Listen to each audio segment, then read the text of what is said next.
What's up, Good Life? Hope you guys are doing well today. Yes, I am in my car right now, which seems a little ridiculous, but like you guys, we are all quarantined, and my wife is taking a ballet class in our one-bedroom apartment right now. So here I am in the car to get a little bit of quiet so I can come to you with the 1:28 time for today.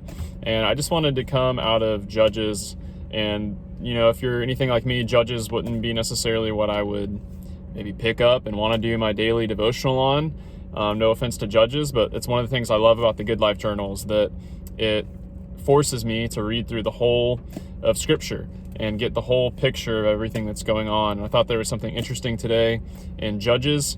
We're reading Judges 1 and 2, and what we're seeing in Judges is we're about to have the mantle of leadership passed from Joshua to the next generation. And it just reminded me of a spiritual truth that I believe, and that is this: that in our lives, we will never just accidentally fall into righteousness. We'll never just accidentally do the right thing.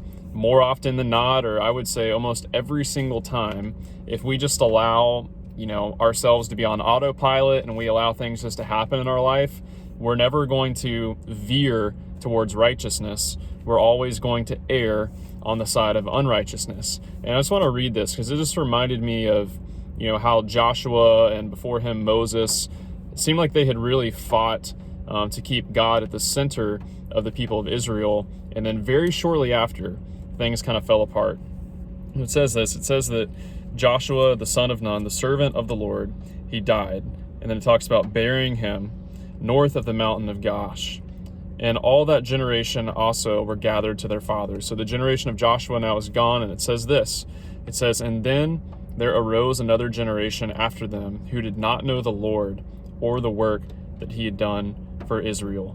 And then the very next verse, "And the people of Israel did what was evil in the sight of the Lord."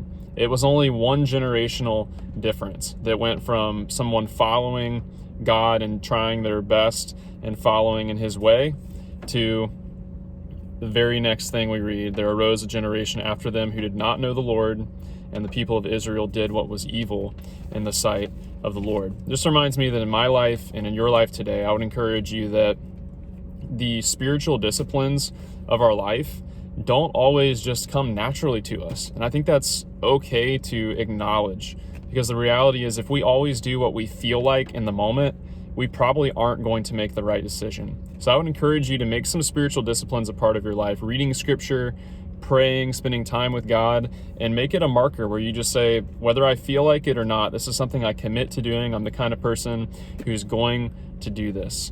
And I would challenge you to that, and also encourage you that when we live that way, when we make the conscious decision to follow Jesus with every moment we have of the day, sure, we're going to slip up, we're going to mess up, but if we make the conscious decision to try to follow his way and not just go with every tide of our feeling, I feel like it's honoring to the Lord. So I'd encourage you guys, wherever you're at, if you're in a car or if you're in your house or wherever, that you guys would be the kind of people who continue to love enough to share the good news and share life. Love you guys, and we will see you soon.